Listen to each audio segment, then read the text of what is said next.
ಯಜಮಾನ ಫಿಲಮ್ ನಿಮ್ಮದು ವಿಷ್ಣುವರ್ಧನ್ ಅವ್ರ ಮೇಲೆ ವಿಷ್ಣು ಸರ್ ಮೇಲೆ ಒಂದು ಸಾಂಗ್ ಶೂಟಿಂಗ್ ನಡೀತಿರುತ್ತೆ. ಅವಾಗ ಚಿಕ್ಕಮಂಗ್ಳೂರಲ್ಲಿ ಒಂದಷ್ಟು ಜನ ಬಂದು ಒಂದು ಗಲಾಟೆ ನಡೆಯುತ್ತೆ. ನಿಮ್ಮ ವಿರುದ್ಧ ಒಂದು ಸ್ಟ್ರೈಕ್ ಮಾಡಕ್ಕೆ ಬರ್ತಾರೆ. ಅವತ್ತಿನ ನೈಟು ನನಗೆ ಪೊಲೀಸವ್ರು ಬಂದರು. ಈ ಥರ ಒಟ್ ಏನಂತಿದ್ದೀರಾ ನೀವು? ವಿಷ್ಣು ಸರು ಕೂತಿದ್ರು. ಬಾಮ್ಮ ಅಂತ ಕರೆದ್ರು. ಸರ್ ಅಂದೆ. ಸ್ವಲ್ಪ ಕಣ್ಣಲ್ಲಿ ನೀರು ಬಂತು. ಆಮೇಲೆ ನನಗನ್ನಿಸ್ತು ಇವ್ರಿಗೇನಾದರೂ ಅಪ್ಸೆಟ್ ಮಾಡಿಬಿಟ್ನಾ ನಾನು, ನಿಮ್ಮನ್ನು ಪ್ರೊಟೆಸ್ಟ್ ಮಾಡಬೇಕು ಹಾಗೆ ಹೀಗೆ ಅಂದರು. 50 ಜನ ಇದ್ದರು. ಹೋದೆ.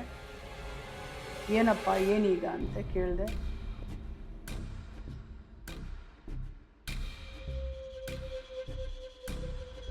ಚಿಕ್ಕಮಂಗ್ಳೂರಲ್ಲಿ ಯಜಮಾನ ಫಿಲಮ್ ನಿಮ್ಮದು ವಿಷ್ಣುವರ್ಧನ್ ಅವ್ರ ಮೇಲೆ ವಿಷ್ಣು ಸರ್ ಮೇಲೆ ಒಂದು ಸಾಂಗ್ ಶೂಟಿಂಗ್ ನಡೀತಿರುತ್ತೆ. ಅವಾಗ ಚಿಕ್ಕಮಂಗ್ಳೂರಲ್ಲಿ ಒಂದಷ್ಟು ಜನ ಬಂದು ಒಂದು ಗಲಾಟೆ ನಡೆಯುತ್ತೆ. ನಿಮ್ಮ ವಿರುದ್ಧ ಒಂದು ಸ್ಟ್ರೈಕ್ ಮಾಡಕ್ಕೆ ಬರ್ತಾರೆ. ಒಂದು ಪ್ರೊಟೆಸ್ಟ್ ಅದು.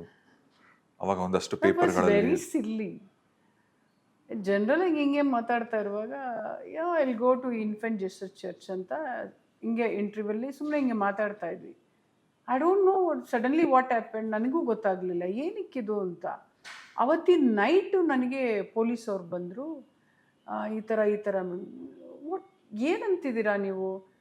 ಅವ್ರು ಹೇಳ್ತಾರೆ, ಅವ್ರು ಕಂಪ್ಲೇಂಟ್ ಮಾಡ್ತಿದ್ದಾರೆ ಅಂದರೆ ನೀವು ಬಂದು ಇದು ಮಾಡೋ ಏನೂ ಮಾಡೋಕ್ಕಾಗಲ್ಲ ಮೇಡಮ್, ನಾವು ಈ ಊರವರೇ, ಏನೂ ಮಾಡೋಕ್ಕಾಗಲ್ಲ ಅಂದರು.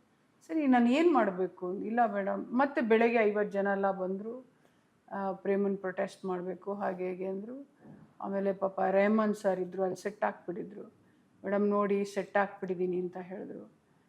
ದೆನ್ ಓಕೆ, ನಾನು ತಪ್ಪು ಮಾಡಿಲ್ದಿರೋಳು ಮತ್ತು ರೆಹಮಾನ್ ಅವ್ರ ಮುಖ ನೋಡ್ಕೊಂಡು ನಾನು ಸುಮ್ಮನೆ ಆದೆ. Then I went. 50 ಜನ ಇದ್ದರು. ಹೋದೆ. ಏನಪ್ಪ ಏನೀಗ ಅಂತ ಕೇಳಿದೆ. ಇಲ್ಲ ಈ ಥರ ನೀವು ಕ್ರಿಶ್ಚಿಯನ್ಸ್ ಕನ್ವರ್ಟ್ ಮಾಡಿ. ಯಾರು ಮಾಡ್ತಾ ಇರೋದು ಕ್ರಿಶ್ಚಿಯನ್ಸ್ಗೆ? ನನಗೇನು ಅರ್ಥನೇ ಆಗ್ತಿಲ್ಲ ಅಂದೆ. ಇಲ್ಲ ನೀವು ಅಲ್ಲಿರೋ ಲೋಕಲ್ ಪೇಪರ್ಸ್ಗೆ ನೀವು ಮಾತಾಡಬೇಕು. ಆಯಿತು ಮಾತಾಡ್ತೀನಿ, ನನಗೇನಿಲ್ಲ, ನಾನು ಮಾತಾಡ್ತೀನಿ ಅಂತ ಹೇಳಿದ್ರೆ, ಮತ್ತೆ ನೀವು ಬಂದರೆ ಇಲ್ಲ ನೀವು ಮಾತಾಡಿ, ಅದು ಪಬ್ಲಿಸಿಟಿ ಬರಬೇಕು ಹೊರಗಡೆ ಅಂತ. ಆಯಿತು ಮಾತಾಡ್ತೀನಿ ಅಂತ. ನೀವೇನು ಮತ್ತೆ ಬಂದರೆ ಅಂದರೆ ನಾನು ಅಲ್ಲಿ ಪುಟ್ ಎ ಕೇಸ್ ಅಂತ ಹೇಳಿದ್ದೆ. ಸರಿ ಆಯಿತು ಅಂತ ಅವತ್ತು ರಾತ್ರಿನೇ ಪಾಪ ರೆಹಮಾನ್ ಅವರು ಒಂದು ಲಿಸ್ಟ್ ಮಾಡಿ ಆ ಲೋಕಲ್ ಪೇಪರ್ಸ್ ಅವ್ರಿಗೆ ಮತ್ತು ಜರ್ನಲಿಸ್ಟ್ಗೆಲ್ಲ ಫೋನ್ ಮಾಡಿ ನಾನು ಹೇಳಿದೆ, ಸರ್ ಹೀಗೆ ಮೇಡಮ್ ನಿಮ್ಮ ಬಗ್ಗೆ ಗೊತ್ತಿಲ್ವಾ ಮೇಡಮ್, ಬಿಡಿ ಮೇಡಮ್ ಬಡ್ಕೋತೀವಿ ನಾವು, ನೀವೇನು ಅದೆಲ್ಲ ಏನು ಅಪ್ಸೆಟ್ ಮಾಡ್ಕೋಬೇಡಿ ಅಂತ. ಅಲ್ಲ ಸರ್, ನಿಮ್ಮ ಊರಿಗೆ ಬಂದಿದ್ದೀನಿ, ಹಿಂಗೆ ಹೇಳ್ತಾ ಇದ್ದಾರೆ, ಮಾಡಿಲ್ದಿರೋದು ತಪ್ಪು, ನಾವು ಮಾತಾಡಬೇಕಾಗುತ್ತೆ. ಯಾಕಂದರೆ ನಾವು ಸೆಟ್ ಹಾಕಿದ್ದೀವಿ, ರೆಹಮಾನ್ ಅವರು ಸೆಟ್ ಹಾಕಿದ್ದಾರೆ, ನಾನು ಒಂದು ಪ್ರೊಡ್ಯೂಸರ್ಸ್ಗೆ ಲಾಸ್ ಮಾಡಬಾರ್ದು, ಹಾಗಂತ ನಾನು ಮಾತಾಡ್ತಾ ಇದ್ದೀನಿ ಸರ್. ಅದಾದಮೇಲೆ ಒಂದು 50 ಜನ ನಿಂತಿದ್ರಲ್ಲ, ಬಂದು ನಾನು ಸೆಟ್ಟಲ್ಲಿ ಕೂತ್ಕೊಂಡಿದ್ದೆ. ಒಂಥರ ಬೇಜಾರಾಯಿತು. ನಾನು ಏನೇ ಮಾತಾಡಿದ್ರೂ ತಪ್ಪಾಗುತ್ತಾ ಹೇಗೆ ಅಂತ. ಆಮೇಲೆ ವಿಷ್ಣು ಸರು ಕೂತಿದ್ರು. ಬಾಮ್ಮ ಅಂತ ಕರೆದ್ರು. ಸರ್ ಅಂದೆ. ಯಾಕಮ್ಮ ನನ್ನನ್ನು ಕರೆದಿಲ್ಲ ಅಂತೆ. ಇಲ್ಲ ಸರ್, ನಾನು ಏನೂ ತಪ್ಪೇ ಮಾಡಿಲ್ಲ, ಸುಮ್ಮನೆ ಈ ಥರ ಕ್ರಿಯೇಟ್ ಆಯಿತು, ಅದಕ್ಕೆಲ್ಲ ಬೇಜಾರು ಮಾಡ್ಕೋಬೇಡ, ಇದೆಲ್ಲ ಇದ್ದಿದ್ದೇ ಲೈಫಲ್ಲಿ, you have to face the challenges. ನಮಗೂ ಸುಮಾರು ಅವಾಗ ಅವರು ಬ್ಯಾಕಲ್ಲಿ ಅವ್ರಿಗೇನಾಯಿತು ಇನ್ಸಿಡೆಂಟ್ ಎಲ್ಲ ಹೇಳ್ಕೊಂಡ್ರು ನನ್ನ ಹತ್ರ. ಈ ಥರ ನನಗೂ ಆಗಿದೆ ಅಂತ ಹೇಳಿ ಒಂದು ಸ್ವಲ್ಪ ಕಣ್ಣಲ್ಲಿ ನೀರು ಬಂತು. ಆಮೇಲೆ ನನಗನ್ನಿಸ್ತು ಇವ್ರಿಗೇನಾದರೂ ಅಪ್ಸೆಟ್ ಮಾಡಿಬಿಟ್ನಾ ನಾನು, ಬೇಜಾರು ಮಾಡ್ಕೊಂಡ್ರಲ್ಲ ಅಂತೆಲ್ಲ ಅಂದಾಗ, ಇನ್ನು ಇದೆಲ್ಲ ನೀನು ಕೂರ್ಗಿ, ಇದೆಲ್ಲ ನೀನು ತಲೆಗೆ ಭಯ ಪಡಬೇಡ, ನಾವೆಲ್ಲ ಇದ್ದೀವಿ, ಹೆದರ್ಕೋಬೇಡ, ಬಟ್ ನೆಕ್ಸ್ಟ್ ಈ ಥರ ಏನಾದರೂ ಆಯಿತು ಅಂದರೆ ಯು ಕಾಲ್ ಮೀ, ನಾನು ಬರ್ತೀನಿ, ಅದಕ್ಕೆ ಮಾತಾಡ್ತೀನಿ, ನಿಮಗೆ ಗೊತ್ತಾಗಲ್ಲ ಅಂತ ಹೇಳಿದ್ರು. ಇಲ್ಲ ಸರ್, ನಾನು ಆ ಥರ ಏನೂ ತಪ್ಪು ಮಾಡಿಲ್ಲ, ಬಟ್ ಈ ಥರ ಹಿಂಗೆ ಹೇಳಿದ್ರು, ಲೋಕಲ್ ಪೇಪರ್ಸ್ಗೆಲ್ಲ ಮಾತಾಡಬೇಕು ಅಂತ. ಮಾತಾಡಿ, ಅದರಲ್ಲೇನಿದೆ, ನಾವು ಇವಾಗ ಶೂಟಿಂಗ್ ಮಾಡ್ಬೇಕು ನಾಳೆಯಿಂದ ಅಂತ ಹೇಳಿದ್ರು. ಆಯಿತು ಸರ್ ಮಾತಾಡ್ತೀನಿ ಅಂತೆಲ್ಲ ಹೇಳಿ ರಾತ್ರಿ ನಾವೆಲ್ಲ ಪ್ರೆಸ್ ಅವ್ರಿಗೆಲ್ಲ ಫೋನ್ ಮಾಡಿ ಹಿಂಗೆ ಅಂತೆಲ್ಲ ಹೇಳಿದ್ವಿ ನಾವು. ಆಮೇಲೆ ಒಬ್ರು ಪ್ರೊಡ್ಯೂಸರ್ ಬಂದು ನಿಮ್ಮ ಮನೆ ಮುಂದೆ ಪಾಟ್ಗಳೆಲ್ಲ ಹೊಡೆದಾಕ್ಬಿಟ್ರು. ದಟ್ ವಾಸ್ ಪಾಪ. ಆಮೇಲೆ ಇಂಡಸ್ಟ್ರಿ ತುಂಬಾ ಜನ ಬಂದಿದ್ರಲ್ಲ. He was really upset because ನಾನು ಆ ಟೈಮಲ್ಲಿ, ಇವಾಗ ನೋಡಿ ನೀವು ನನಗೆ ಹ್ಯಾಂಗರ್ ತೋರಿಸಿದ್ರೆ ನಾವು ಹ್ಯಾಂಗರ್ ತೋರಿಸ್ತೀವಿ. ನನಗೆ ಮನಸ್ಸಿಗೆ ಗೊತ್ತು, ಐ ವಾಸ್ ವೆರಿ ಕೂಲ್, ಯಾಕೆಂದರೆ ನಾನೇನಂತ ತಪ್ಪು ಮಾಡಿಲ್ಲ. ಬಿಕಾಸ್ ಪರ್ವ ನಾನು ಮಾಡ್ತಾ ಇರುವಾಗ 9 ತಿಂಗಳು ಅವ್ರದ್ದೇ ಡೇಟ್ಸ್ ಕೊಡ್ತಾ ಇದ್ದೆ ನಾನು ಆ ಸಿನಿಮಾಗೆ. ಬೇರೆಯವ್ರಿಗೆ ಡೇಟ್ಸೇ ಕೊಡೋಕ್ಕಾಗ್ತಿರಲಿಲ್ಲ ನನಗೆ, ಯಾಕೆಂದರೆ ದೇಸಾಯಿ ಆ ಸೆಟ್ಟೇ ಹಂಗಿತ್ತು. ಯಾಕೆಂದರೆ ದೊಡ್ಡ ಸ್ಟಾರ್ಸ್ಗಳೆಲ್ಲ ಇದ್ವಿ. ನಮ್ಮಲ್ಲಿ ನನ್ನ ಅಲ್ಲಿ ಹೋದ್ರೂ ಇಲ್ಲಿಗೆ ಟೆನ್ಷನ್ ಆಗೋದು, ಯಾಕಂದರೆ ಇಲ್ಲಿ ನಾನು ಪರ್ವ ಮುಗಿಸ್ತಾ ಇಲ್ವಲ್ಲ ಅಂತ. ಅವ್ರು ಇದು ಎಲ್ಲ ದೇಸಾಯಿ ಹಾಕೋ ಎಲ್ಲ ಹಾಕೊಂಡಾಗಿ ನಮ್ಮ ಮನೆಗೆ ಈ ಥರ ಹಿಂಗೆ ಮಾಡಿದ್ರು. ಪಾಪ ನನಗೂ ಇಷ್ಟ ಇರಲಿಲ್ಲ, ಒಬ್ಬ ಪ್ರೊಡ್ಯೂಸರ್ಗೆ ಆ ಥರ ಮಾಡಬೇಕು ಅಂತ ನನಗೂ ಇಷ್ಟ ಇರಲಿಲ್ಲ. ಪೊಲೀಸ್ ಬಂದು ಅವ್ರನ್ನ ಸ್ಟೇಷನ್ ಕರ್ಕೊಂಡೋದ್ರು. ನಾನೇನು ಕಂಪ್ಲೇಂಟೇ ಕೊಟ್ಟಿಲ್ಲ, ಯಾಕೆಂದ್ರೆ ನಿಮ್ಮ ಮನೇಲಿ ಹಿಂಗೆ ಆಗ್ತಾ ಇರುವಾಗ ಅಲ್ಲಿಗೆ ಎಲ್ಲರೂ ಬಂದರು, ಪ್ರೊಡ್ಯೂಸರ್ಸ್ ಬಂದರು, ಡೈರೆಕ್ಟರ್ಸ್ ಬಂದರು, ಎಲ್ಲರೂ ಇದ್ದರು ಅವತ್ತಿನ ದಿವಸ ಮನೇಲಿ. ಹಾಗಾಗಿ ಶಿಲ್ಪಾ ಶ್ರೀನಿವಾಸ್ನ ಸ್ಟೇಷನ್ನಲ್ಲಿ ಮಾತಾಡೋಕ್ಕೆ ಇದು ಮಾಡಿದ್ರು. ಈಗ ಎಷ್ಟೋ ಜನ ಸಿನಿಮಾಗೆ ಬರ್ಬೇಕಂದ್ರೆ ಕನ್ನಡ ಹೀರೋಯಿನ್ಸು ಒಂದು ಮಾಲಾಶ್ರೀ ಆಗಬೇಕು ಅಂತನೋ, ಒಂದು ಪ್ರೇಮ ಆಗಬೇಕು ಅಂತನೋ, ಒಂದು ರಮ್ಯ ಆಗಬೇಕು ಅಂತನೋ ಆಸೆ ಇಟ್ಕೊತಾರೆ ಹೆಣ್ಮಕ್ಳು. ಆದರೆ ಕಳೆದ ಸ್ವಲ್ಪ ದಿನಗಳ ಮುಂಚೆ ನೋಡಕ್ಕೆ ಹೋದರೆ ಈಗ ಮೀಟು ಅಂತಾಗಲಿ, ಕೆಲವೊಂದು ಕಡೆ ಹೆಣ್ಮಕ್ಳು ಸಿನಿಮಾ ಇಂಡಸ್ಟ್ರೀಲಿ ಈ ಕಾಸ್ಟಿಂಗ್ ಕೌಚ್ ಅಂತ ಏನು ಕರಿತೀವಲ್ಲ, ಹೆಣ್ಮಕ್ಳನ್ನ ಅವಕಾಶ ಕೊಡಿಸ್ತೀವಿ ಅಂತ ಕೆಲವು ತಪ್ಪಾಗಿ ಬಳಸ್ಕೊಳ್ಳೋದು, ಇದೆಲ್ಲ ನಡೆಯುತ್ತೆ. ಈಗ ಸ್ಟಾರ್ ಹೀರೋಯಿನ್ಸ್ಗೆ, ಈಗ ನಿಮ್ಮಂಥ ದೊಡ್ಡ ಹೀರೋಯಿನ್ಸ್ಗೆ ಅದು ಆ ಥರ ನೀವು ಅಂದರೆ ದೊಡ್ಡ, ಈಗ ಫಾರ್ ಎಕ್ಸಾಂಪಲ್ ಈಗ ಲಿಸ್ಟರ್ಸ್ ಅಂತ ಏನು ಕರಿತೀವಿ, 90s ಈಗ 90s ದಶಕದ ತೊಗೊಂಡ್ರೆ ಕನ್ನಡ ಸಿನಿಮಾನ ರೂಲ್ ಮಾಡಿದಂಥವ್ರು 4-5 ಜನನೇ. ಈಗ ನೀವೇನೆ ದೊಡ್ಡ ದೊಡ್ಡ ಹೀರೋಯಿನ್ಸ್ಗೂ ಕೂಡ ಆ ಥರದ್ದು ಫೇಸ್ ಮಾಡಬೇಕಾಗತ್ತಾ, ಅಥವಾ ಇದೆಯಾ? ಕೆಲವರು ಇದೆ ಅಂತ ತುಂಬ ಜನ ಹೇಳ್ತಾರೆ, ಇನ್ನು ಕೆಲವರು ಹೀರೋಯಿನ್ಸ್ ಮಾತಾಡೋಕ್ಕೆ ಇಷ್ಟಪಡಲ್ಲ. ಈಗ ನಿಮ್ಮ ಟೈಮಲ್ಲಿ ಹೆಂಗಿತ್ತು ಅದು? ನನಗೆ ಗೊತ್ತಿರೋ ಪ್ರಕಾರ ನನಗನ್ಸಿದ್ದು, ಕೆಲವು ವೇಳೆ ನಾನು ಹಿಟ್ ಹಾಕದೆ ಹೋಗಿದ್ರೆ ನಾನು ಬೇರೆ ಕೆಲಸಕ್ಕೆ ಏನಾದರೂ ಹೋಗೋಕ್ಕೆ ಅಂತ ರೆಡಿ ಇದ್ದೆ. ನಾನು ಮೆಂಟಲಿ ಪ್ರಿಪೇರ್, ಯಾಕೆಂದರೆ ಒಂದು ಕಾಲಲ್ಲಿ ಒಂದು ಕಾಲಲ್ಲಿ ಇಡೋಕ್ಕೆ ನನಗೆ ಇಷ್ಟ ಇರಲಿಲ್ಲ. ಸೊ ನನಗೇನು ಅನ್ನಿಸ್ತು, was a big hit. First as an actress you should prove, ನಾನು ಮಾಡಬಲ್ಲೆ, ಡೈರೆಕ್ಟ್ರು ಏನು ಹೇಳ್ತಾರೋ ಅದನ್ನು ನಾನು ಮಾಡಬಲ್ಲೆ. ಒಂದು ಕೆಪಾಸಿಟಿ ಇತ್ತು ಅಂದರೆ ಆ ಕ್ಯಾಸ್ಟಿಂಗ್ ಕೋಚ್ ನನಗೆ ಅದು ನಿಜವಾಗ್ಲೂ ಗೊತ್ತಿರಲಿಲ್ಲ. ನನಗೆ ಇವಾಗ ಅದು ಅರ್ಥ ಆಗ್ತಿದೆ ಕ್ಯಾಸ್ಟಿಂಗ್ ಕೋಚ್ ಅಂದರೆ ಏನು ಅಂತ. ಯಾಕಂದ್ರೆ ನಮ್ಮ ಕಾಲದಲ್ಲಿ ಅದೆಲ್ಲ ಇರ್ತಾನೆ ಇರಲಿಲ್ಲ. We use to work hard. ನಾನು ಒಂದ್ಸಲಿ ಇಲ್ಲಿರ್ತಿದ್ದೆ ಬ್ಯಾಂಗ್ಳೂರಲ್ಲಿ, ಇನ್ನೊಂದ್ಸಲಿ ಹೈದ್ರಾಬಾದಲ್ಲಿ ಇರ್ತಿದ್ದೆ, ಇನ್ನೊಂದ್ಸಲಿ ಚೆನ್ನೈಯಲ್ಲಿರ್ತಿದ್ದೆ, ಕೊಚ್ಚಿನ್ಗೆ ಹೋಗ್ತಿದ್ದೆ. ಆ ಥರ ಆ ಕೆಲಸದಲ್ಲೇ ಇರ್ತಿದ್ದೆ ಹೊರತು ನನ್ನ ಯಾರು ಡೈರೆಕ್ಟರ್ಸ್ ಆ ಥರ ಕೀಳಾಗಿ ನೋಡಿರಲಿಲ್ಲ, ಟು ಬಿ ಫ್ರ್ಯಾಂಕ್. ಬೇರೆ ಲ್ಯಾಂಗ್ವೇಜಸ್ ಎಲ್ಲೂ ಆ ಥರ ಕೀಳಾಗಿ ನೋಡಿಲ್ಲ.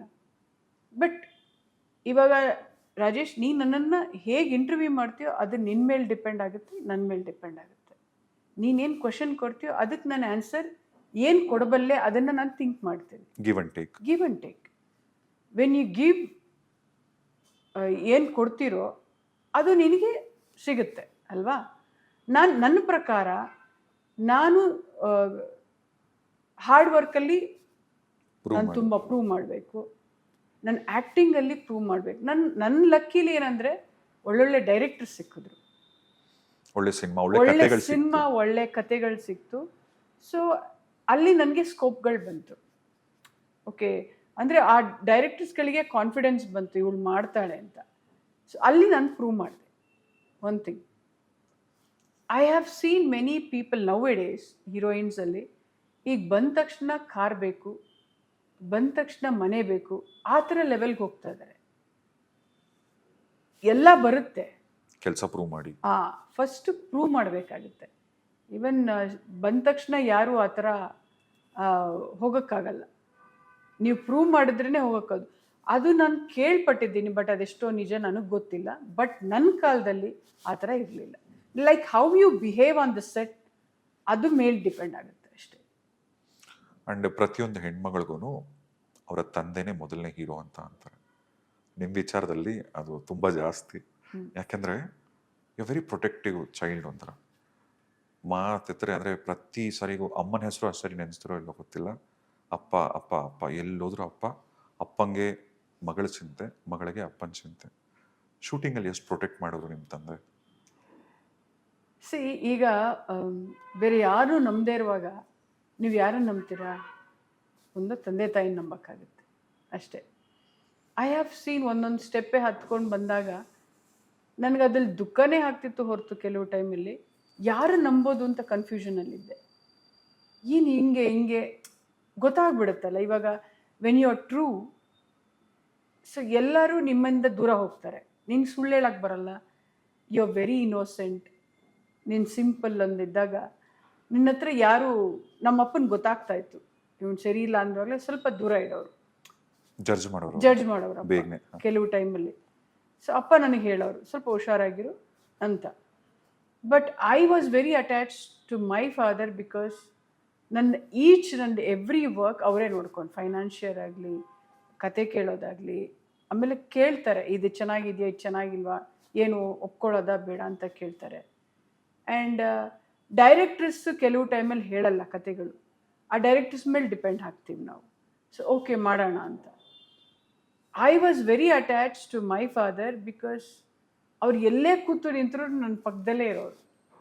ಶೂಟಿಂಗ್ ಎಲ್ಲೇ ಹೋದ್ರು ನನ್ನನ್ನೇ ಅವ್ರು ಕರ್ಕೊಂಡು, ಅಂದರೆ ನಾನೇ ಅವ್ರನ್ನ ಕರ್ಕೊಂಡು ಹೋಗ್ತಿದ್ದೆ. All the time my mom use to take care of my brother ಮತ್ತು ನನ್ನ ತಂಗಿನ ಕೇರ್ ತೊಗೋಬೇಕಾಗಿತ್ತು, ಮತ್ತು ಅವ್ರ ಮನೇಲೇ ಇರಬೇಕಾಗಿತ್ತು ಕೆಲವು ಟೈಮಲ್ಲಿ. ತಂಗಿ ಕೆಲ್ಸಕ್ಕೆ ಹೋಗ್ತಾ ಇದ್ಲು, ನನ್ನ ತಮ್ಮ ಕ್ರಿಕೆಟ್ ಮ್ಯಾಚ್ಗೆ ಹೋಗ್ತಾ ಇದ್ದ. ಆಬ್ವಿಯಸ್ಲಿ ಎಲ್ಲ ಲಾಸ್ಟ್ ಮಕ್ಕಳಂದರೆ ಒಂದು ಪ್ರೀತಿ ಇದ್ದೇ ಇರುತ್ತೆ. ಮಗಳು ದೊಡ್ಡವಳು ಅಂತ ಹೇಳಿದ ತಕ್ಷಣ ಒಂದು ರೆಸ್ಪಾನ್ಸಿಬಿಲಿಟಿ, ಆಮೇಲೆ ಮಾತಾಡೋದು ಎಲ್ಲ ಒಂದು ಇದರಲ್ಲೇ ಮಾತಾಡ್ತಾರೆ. ಹಾಗಾಗಿ ನಮ್ಮ ತಾಯಿ ಸ್ವಲ್ಪ ಮನೇಲಿರೋಕ್ಕೆ ಸ್ಟಾರ್ಟ್ ಮಾಡೋದು, ನಮ್ಮ ತಂದೆ ನನ್ನ ಜೊತೆ ಬರೋರು. ಹಾಗಾಗಿ ಎಲ್ಲೇ ಹೋದ್ರು ನಮ್ಮಪ್ಪ ಊಟ ಮಾಡಿದ್ರಾ, ನಮ್ಮಪ್ಪ ಮಲ್ಕೊಂಡ್ರ, ಯಾಕಂದರೆ ಅವ್ರು ಪ್ರತಿ ಸಲ ಶೂಟಿಂಗ್ ಬಂದಾಗ ಊಟ ಮಾಡಿಬಿಟ್ಟು ಹೋಗಿ ನಾನು ಹೇಳ್ತಿದ್ದೆ ಹೋಗು ರೂಮಲ್ಲಿ ಹೋಗಿ ರೆಸ್ಟ್ ತಗೋಪ್ಪ ಅಂತ. ಹಾಗಾಗಿ ನಾನು ತುಂಬ, ಯಾಕೆಂದರೆ ಅವ್ರಿಗೆ ಇಂಡಸ್ಟ್ರಿ ಇಷ್ಟನೇ ಇರಲಿಲ್ಲ. ಸೊ ಓಂ ನಾನು ಕೇಳಿದ್ದಷ್ಟೇ ಅವ್ರಿಗೆ, ಇದೊಂದು ಸಿನಿಮಾ ನಾನು ಮಾಡ್ತೀನಿ, ಇದೇನಾದರೂ ಹಿಟ್ಟಾಗದಿದ್ದರೆ ನೀನು ಹೇಳ್ದಾಗ ನಾನು ಕೇಳ್ತೀನಿ ಅಂತ ಹೇಳಿದ್ದೆ. ಅಂದರೆ ಅವ್ರಿಗೆ ನಾನು ಇವಾಗ ನನ್ನ ಪರ್ಮಿಷನ್ ಕೊಟ್ಟಿದ್ದಾರಪ್ಪ, ನಾನು ನಮ್ಮ ಅಪ್ಪನಿಗೆ ಬ್ಯಾಡ್ ನೇಮ್ ತರಬಾರ್ದು ಅನ್ನೋದು ನನ್ನ ಕಾನ್ಸೆಪ್ಟ್ ಇತ್ತು. ಏಕೆಂದರೆ ತಂದೆ ತಾಯಿ ಕೊಡ್ತಾರೆ, ಅದು ಮಕ್ಕಳು ಎಷ್ಟು ಕೇರ್ ತಗೋತಾರೋ ಅವ್ರ ಮೇಲೆ ಡಿಪೆಂಡ್ ಆಗುತ್ತೆ. ಹಾಗಾಗಿ ನಮ್ಮ ತಂದೆ ನನಗೆ, ಅವ್ರಿಗೆಲ್ಲರೂ ನಮ್ಮ ತಾಯಿ ತಂದೆಗಾಗಲಿ ಒಂದು ಕೆಟ್ಟ ಹೆಸರು ಬರಬಾರ್ದು, ಪ್ರೇಮ ಹಿಂಗೆ ಮಾಡಿದ್ಲು, ಪ್ರೇಮ ಹೀಗೆ ಮಾಡಿದ್ಲು, ಆಮೇಲೆ ನೆಗೆಟಿವ್ ಎಲ್ಲ ಬಂದಾಗ ಸ್ವಲ್ಪ ಬೇಜಾರು ಮಾಡ್ಕೋತಾ ಇದ್ರು. ಬಟ್ ಆಮೇಲೆ ಅವರು ಗೊತ್ತಾಗ್ತಿತ್ತು ನನ್ನ ಮಗಳು ಹಿಂಗಿಲ್ಲ ಅಂತ ಗೊತ್ತಾಗಿದ ತಕ್ಷಣ ಅವ್ರು ನನಗೇ ಧೈರ್ಯ ಹೇಳೋರು, ಇಲ್ಲ ನೀನು ಹಿಂಗಿರು ಅದಕ್ಕೆಲ್ಲ ನೀನು ತಲೆ ತಗೋಬೇಡ ಅಂತ. ವರ್ಕ್ ಬಂದ ತಕ್ಷಣ ನಾನು ಅದೆಲ್ಲ ಮರ್ತೋಗ್ತಿದ್ದೆ. So he was a pillar, my dad was a pillar because ಅವ್ರು 16 ವರ್ಷಕ್ಕೆ strong pillar, very strong pillar.